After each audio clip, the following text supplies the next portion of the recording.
de España primero y del eje franco-español después, con todo lo que ocurrió en la Revolución Francesa, etcétera, etcétera. Pero en aquellos momentos estaban en la absoluta miseria, habían perdido un 50% de su población masculina y un 30% de su población total. Había tropecientos millones de castillos alrededor, no sé cuántos, quemados, arrasados, cosechas quemadas, estaban en la más absoluta miseria. El protestantismo trajo durante 2-3 siglos la más absoluta miseria a las naciones protestantes. Tenéis que recordar también que un país no se hacía protestante porque todos sus ciudadanos se convertían al protestantismo. Se hacía protestante un territorio porque su príncipe, su señor feudal, se convertía al protestantismo, robaba los bienes de la iglesia que se los quedaba para sí y obligaba a su población a convertirse al protestantismo. Y los que no accedían a convertirse eran perseguidos. Se convertían en ciudadanos de segunda en su propia tierra, en el mejor de los casos, hasta fechas muy recientes, y en el peor de los casos pues los ejecutaban, los aplastaban, los descuartizaban, etcétera, etcétera. En Inglaterra había hasta libros de registros donde los vecinos tenían que apuntar si había venido un forastero y había ido a la misa anglicana o no, si el vecino iba a la misa anglicana o no iba, si un vecino había ocultado a un sacerdote católico en su casa o no, porque si el vecino no lo delataba, no solo podían descuartizar al vecino que había ocultado al sacerdote, sino también al vecino que no lo había delatado. Esa es la tierra de la libertad que nos vendieron después pretendiendo que era la cuna de la libertad y de todo este tipo de cosas. Por tanto, matizando lo que dice Ramiro Ledesma, no fuimos derrotados ante Inglaterra ni ante la Reforma. Sí, lo seríamos, pero lo seríamos 200 o 300 años después. En ese periodo al que llama la decadencia, fuimos derrotados por, como dice el poema que recitamos en el Día del Payeter, por el peso de nuestra corona. España no tiene más verdugo que el peso de su corona. Eso significa. Si me permitís un símil futbolístico, esto es como si ahora el Girona hubiera ganado la Liga y ganase 20 ligas más, y cuando pierde una, después a la que hace 21, el Girona, el Don Bosco, el Benidorm, el Alcorcón, el equipo pequeñito que más os guste. Y a la Liga que hace 21, cuando pierden, decimos, claro, es que el entrenador era un torpe, es que, fíjate, hizo un cambio mal, pero ya no.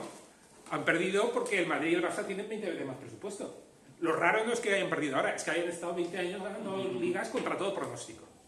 Entonces, aquí sí, seguro que encontramos errores de los austrias menores y seguro que encontramos problemas estructurales en el Imperio Español. Pero la derrota no fue por ninguno de esos problemas, fue simplemente por el peso de su corona, porque se intentó algo que era un proyecto, yo creo que hubiera llevado, el proyecto de la Universitas Cristiana, que hubiera llevado de paz entre cristianos y guerra contra los infieles, que hubiera llevado a una nueva Roma y a una edad de oro para la civilización europea occidental cristiana, un periodo de paz española como la paz romana, que podría haber durado milenios, y que hubiese sido una edad de oro robada a la civilización, a la historia y al mundo, por la traición de quienes desde posiciones egoístas, para defender sus privilegios, y no ver esos privilegios puestos en peligro por un imperio más avanzado donde regía la meritocracia y donde muchos cargos ya eran por mérito y no por nacimiento, boicotearon ese proyecto, que en llevar a término ese proyecto fracasó España, podríamos decir entre comillas, pero también tuvo éxito en cosas muy importantes. Tuvo éxito en frenar al Imperio Otomano, que no ocultaba su deseo de llegar al Vaticano y convertir sus fuentes en abrevaderos para sus caballos, que aquellos que lamentaban que España hubiera detenido el turco en Lepanto no saben el peligro que hubiera entrañado que no hubiera sido así, porque probablemente después de España hubiera ido por Francia, después de Austria hubiera seguido hasta toda Europa. Y también otro mérito importante, que es que frente a la doctrina de la predestinación de las almas, que decía los protestantes que uno ya nacía porque el ser humano, según su doctrina, según su teología, no tiene libertad y por tanto nace predestinado a salvarse o condenarse, y de ahí es muy fácil deducir que nace predestinado a ser libre o esclavo, a ser rico o pobre, a ser exitoso o fracasado, a ser... Sin embargo, la doctrina católica que defendieron los sabios españoles en Trento rescató los verdaderos conceptos de libertad y justicia, permitiendo que la idea teológica de que uno podía salvarse por sus obras, es decir, por el uso que le diera su libertad, y por tanto rescataba la libertad, porque el hombre sí era libre y podía con sus obras Salvarse o Condenarse, y rescataba el concepto de justicia, porque la salvación de la condenación no era algo a lo que uno estuviera predestinado por circunstancias de nacimiento, sino que dependía del uso que le diera su libertad, de las decisiones que tomara, de su fe, de su voluntad, de su mérito, de su capacidad. Por tanto, frente a esos fracasos de no poder llevar a término ese proyecto que se le ocultó al mundo y que podía haber sido una auténtica edad de oro, sí que tuvo los grandes éxitos de detener el expansionismo otomano, de detener el expansionismo protestante, y de, a través del descubrimiento de América y el descubrimiento de los últimos confines del mundo, y de esa primera globalización que gestionó España, el Imperio Español, tan diferente de esta segunda globalización que está gestionando ahora el Imperio Anglosajón, que tiene como centro al dinero y que nos está abocando cada vez a mayores cotas de pobreza y de pérdida de bienestar. Esa primera globalización del Imperio Español fue todo lo contrario y sirvió de catalizador a la revolución científica, que permitió a Europa y a la civilización occidental ser la civilización más desarrollada, que ha alcanzado mayores cotas de desarrollo científico, tecnológico, de libertad, de justicia y de bienestar.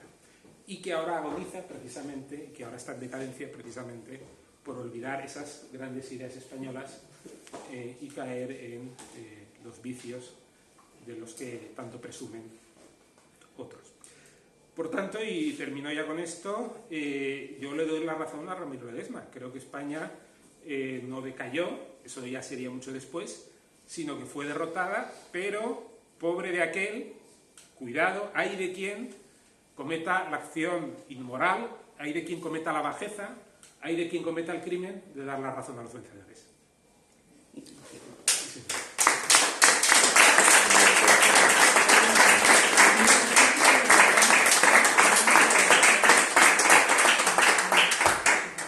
Bien, pues bueno, gracias una vez más por tu brillante exposición. Está claro que has contestado que entre decadencia y derrota fue derrota. Lo que sigue llamando la atención, lo decía yo, o intentaba decirlo al principio, ¿no?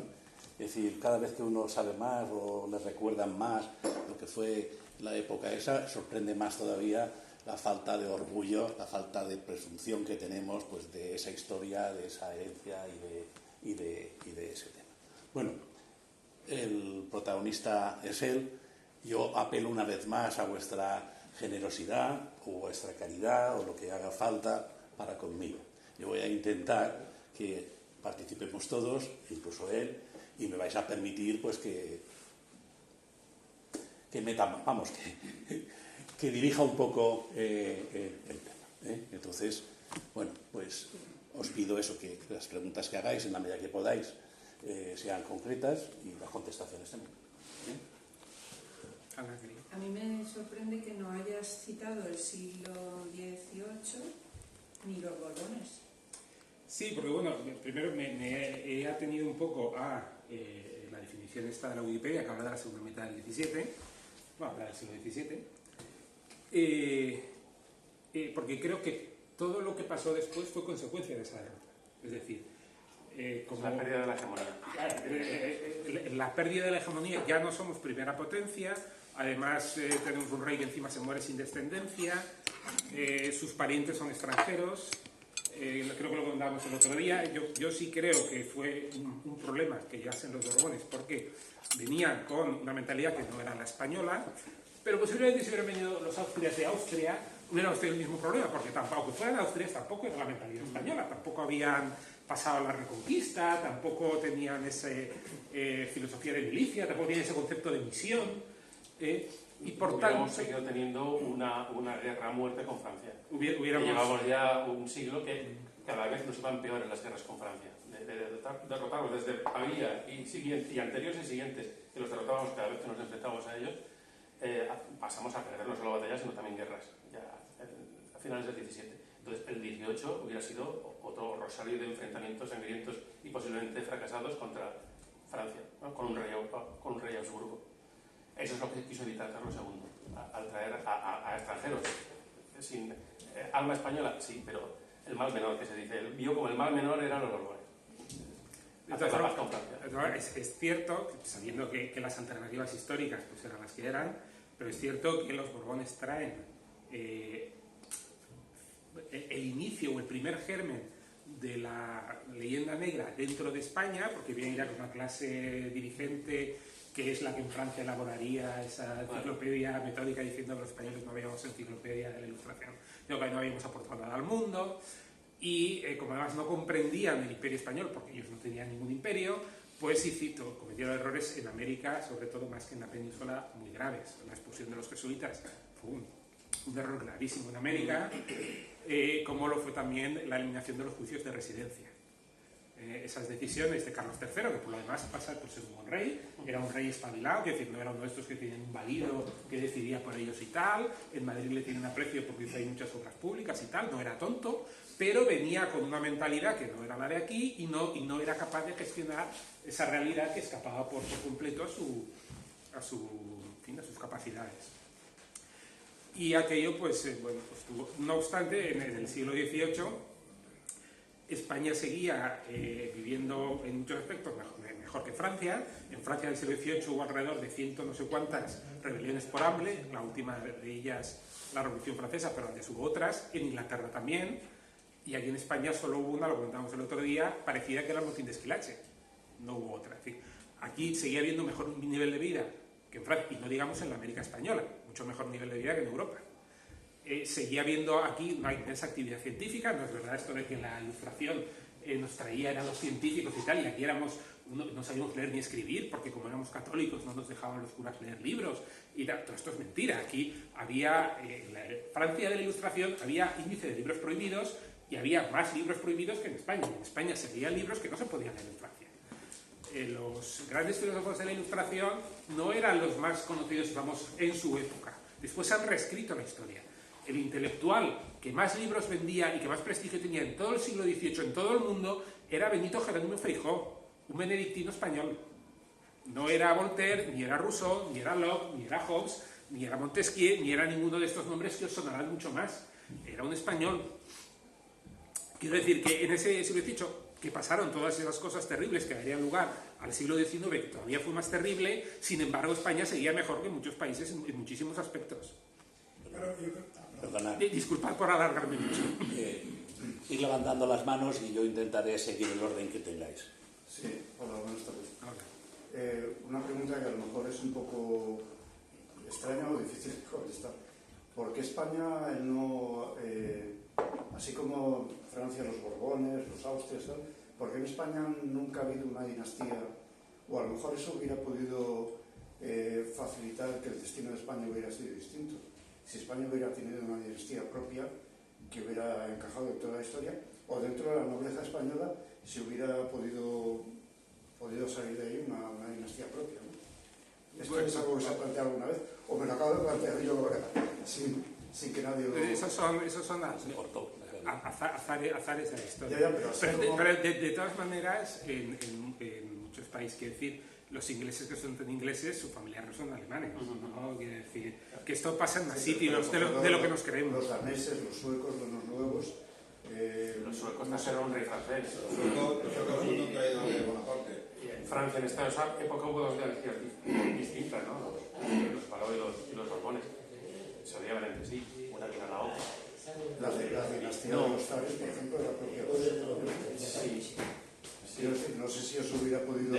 Bueno, Catalina la Grande era alemana, o sea, sin embargo, Catalina la Grande era alemana. Y humildemente, perdón, porque vengo de otro estudio de francés. ¿Alguien por ahí? No, al hilo de lo que estabas comentando sobre el cambio de dinastía y los errores o no de los reyes borbones, claro, el problema que es el inicio de la leyenda negra, que como muy bien comentas, es que la élite o la aristocracia española compra ese tema. Y es donde se expande esa idea. Esto lo maneja muy bien esta mujer Roca Barea en un libro que yo recomiendo, es Fracaso en el que habla sencillamente de ese tema, de cómo se adopta el discurso del extranjero y que conlleva donde estamos hoy día. O sea, la leyenda negra era algo que ya estaba, pero el problema es que no la creímos. Y nos la creímos no porque vino Felipe V, sino porque toda la aristocracia se hizo francesa, se hizo borbónica, española, y de ahí Esta mujer desarrolla esa idea bastante acertadamente para mi entender. Sí, de todas formas, tampoco fue de un día para otro, que a lo largo del No, 18... estamos hablando de 200 años. Claro, Hasta hoy. hay un proceso muy lento en el que también ayuda el hecho pues, de que cuando se intentan traer las doctrinas extranjeras hay cierta resistencia, eso crea una pugna, entonces cuando van mal las cosas uno no sabe si es por culpa de que no le hemos dado nuestro truco de decir, o si la culpa es vuestra de que las nuevas teorías que estáis Pero eso ocurrió con Carlos I. fracasan. Las comunidades se rebelan por eso, sencillamente. Sí, pero ahí, como ahí no hay leyenda negra, os lo comenté el otro día, eso al final se soluciona, quiero decir, y no pasa nada. Y sí, pero claro, eso cuando ganas guerras lo solucionas, pero cuando las pierdes y cuando pierdes la hegemonía, pues esas cosas escuecen más. Y cuando escuecen más, ante los fracasos, ¿qué asumo? ¿Que es culpa mía o que es culpa de Isabel la Católica, que es un problema histórico? Pues me es más cómodo decir que es un problema histórico y que no es culpa mía. Entonces es fácil comprar ese relato para las clases dirigentes porque les es culpa a ellos. Más cosas. Rafael. Bueno, José Manuel, enhorabuena como siempre. Yo creo que para que haya un imperio tiene que haber tres factores. El primero es el sentimiento del buscar el más allá. El segundo, tener claro cuáles son los enemigos a combatir. Y el tercero, como pasaba en español, una religión que ampare todo lo que se produce en ese sitio, ¿no? Llámese España o llámese como sea. Vivimos actualmente ninguno de los tres factores actualmente se cumplen. No tenemos claro quiénes son nuestros enemigos, pero basta ver toda la panda de políticos que unos se fotografían con unos, otros dicen que esos son unos delincuentes y otros se hacen fotos con ellos, por no hablar de cualquier conflicto. Es decir, España no pinta nada, pero sobre todo porque no sabemos exteriormente contra quién tenemos que luchar. Eso primero. El sentimiento del más allá, el sentimiento del honor tampoco existe, salvo en determinados grupos muy pequeños que seguimos diciendo que hay que hacer lo que toca, como toca, cuando toca y a pesar de todo. Y el tercer factor, que es la religión, pues bueno, cada vez le importa menos a la gente. El otro día, una anécdota, lo que precedió al acto de Josué Cárdenas, aquí el amigo llevaba una camiseta que a algunos le llamó la atención, que decía: seremos de nuevo un imperio, ¿no? Como la canción de los Nikis. Yo la pregunta que te lanzo con esta breve reflexión es: ¿en qué vamos a sustentar este imperio si prácticamente estamos ante un solar, ¿no? Sin una religión común, sin un espíritu del honor común, sin una identidad que no sabemos ni quiénes somos individualmente ni colectivamente, y si encima no sabemos contra quién tenemos que pelear? Sí. ¿Podrías ilustrarlo de alguna manera? Desde luego, Podría modificar la camiseta por seríamos un imperio si... No, es que queremos serlo, ese es el problema. Si nos diera igual, no estaríamos aquí, pero queremos ser de nuevo un imperio. España o Europa. O el imperio contraataca, era Sí, así, sí. la camiseta. A mí me hizo mucha gracia porque el imperio contraataca con la Princesa Andrés. Exacto, el imperio contraataca. sí, claro. Seremos de un imperio, es la canción de los Nikis. Correcto. A ver, con esta clase dirigente obviamente nunca. O sea, eso no va, con esta clase dirigente eso no va a pasar. La buena noticia dentro del desastre es que la historia nunca se detiene y que las clases dirigentes nunca se perpetúan en el poder. Por muy estable que parece que lo tengan, al final siempre acaban pasando cosas, porque los acontecimientos históricos son así. Más estable que esta situación era la monarquía autoritaria y dio paso a otra cosa, más estable que esto era el Imperio Romano y también dio paso a otra cosa. Sí, bueno, pero los procesos históricos son así, tampoco se va a resolver en la próxima legislatura, en las próximas elecciones. Seguro que no. Ahora bien, yo creo que en 30, 40, 50, 60 años, no lo sé exactamente porque tengo una bola de cristal, pero creo que no España, nuestra civilización occidental, tal y como la conocemos, no se sustenta mucho más de 50, 60 años. No se sustenta porque no se sustenta, quiero decir, porque con tasas de natalidad del 1,1%, con feminismo radical, con gente que no sabe si es hombre o mujer, así no se sostiene una civilización 50, 60 años más. Salvo que se revele a tiempo. Claro, entonces tiene que pasar algo.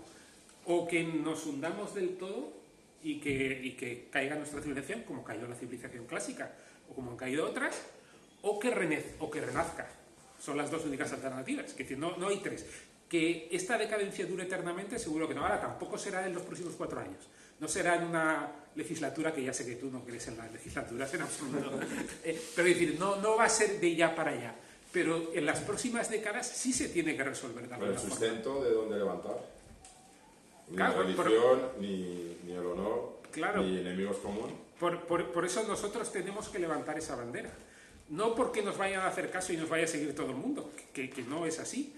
Pero cuando todo se hunda, o viene el caos y corremos todos como pollos sin cabezas, o si hemos sido capaces de levantar esa bandera, habrá gente que tenga algo a lo que cogerse. Y cuando venga el caos, si hemos conseguido levantar esa bandera y la gente se coge a eso, ahí también las naciones dominantes también tienen que ver, a mi modo de ver, con la forma como se expresa una civilización. Eso pensaba Spengler o Francis Parker Joyce, que desarrollaba esta idea. Fijaos que cuando la civilización tiene en su centro a Dios, o si no queremos expresarlo de manera religiosa, tiene en su centro las ideas del bien, la verdad y la belleza, las tiene en su frontispicio y aún escrito en las estrellas, en ese momento España es la primera potencia.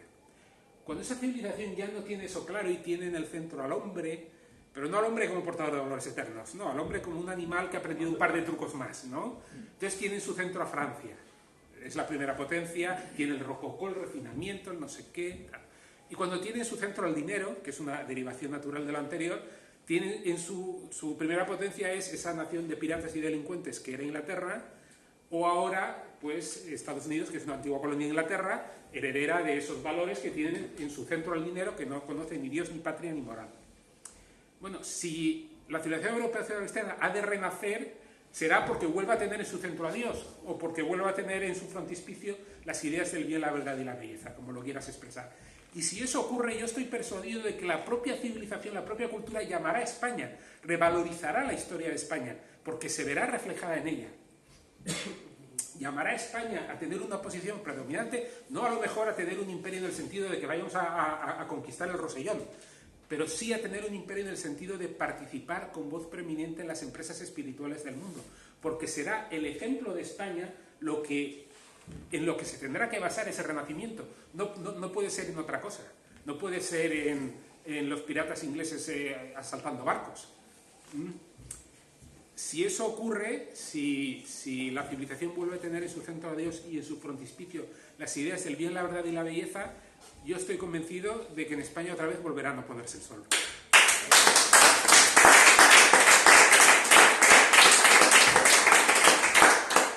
No se puede dar mejor una dosis de optimismo.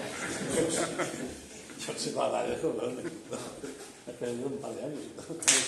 Vais a salir más contentos de lo que habéis entrado. La última vez que pasó eso, ya sabes lo que fue. El imperio al que llevaron a su cenit los emperadores hispanos, Candokai, ese imperio al que llevan a la gloria los trajanos y adrianos y tal, 1000 años costó que llegara al Renacimiento para volver a poner, a valorar y a restablecer y a admirar aquel pasado clásico que había desaparecido de la faz de la Tierra. 1000 años. Claro, sí, Conocemos el optimismo antropológico. No, pero es optimismo, pero fijaos que yo os estoy dando dos posibilidades. Quiero decir, la posibilidad que dice él, es decir, que esto se hunda y tarde 1000 años en recuperarse, también existe. Eso es por lo que luchamos, ojo. Que también puede pasar. Pero hay un símil con la actualidad. Él dice, la caída de Roma se mantuvo casi 1000 años en el hemisferio oriental, Bizancio. Y ahora mismo, cuando caiga Occidente, que caerá, como dices tú, en 40 o 50 años, se mantendrá la chispa de Occidente en Hispanoamérica. Y en Hispanoamérica sí que está ese centro espiritual, ese centro cristiano, y además vendrá